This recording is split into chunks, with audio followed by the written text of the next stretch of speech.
Ganito na rin ba ang bagong mukha o arrangement ng inyong mga content sa ating professional dashboard? Alam nyo ba na madali na lang natin makikita dito yung mga earnings ng mga bawat content natin na hindi na natin kailangang isa-isahin yung mga content natin sa ating timeline. Kung paano ito gawin, panoorin at sundan nyo lamang ito. Open Facebook, tap natin itong professional dashboard icon. Then tap content. So ganito na po yung bagong face o mukha ng mga content natin. And sa puro views po yung nakikita nyo dito para makita natin kung magkano ang naging earnings niya. Na hindi na natin kailangang isa-isahin yung bawat content natin. Tap nyo itong views. Then tap earnings.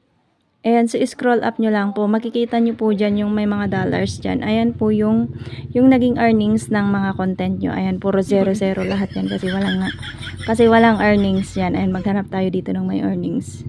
Ayun, sa wakas, nagkaroon na tayo ng 0.01. So, kita ko po ito sa views since ang lahat ng content ko dito ay affiliate videos. Pero gaya ng sinabi ko dati, nagkakaroon na tayo ng earnings sa mga affiliate videos natin dito sa Facebook, except pa sa commission kapag may bumili sa atin. Follow and share for more tips.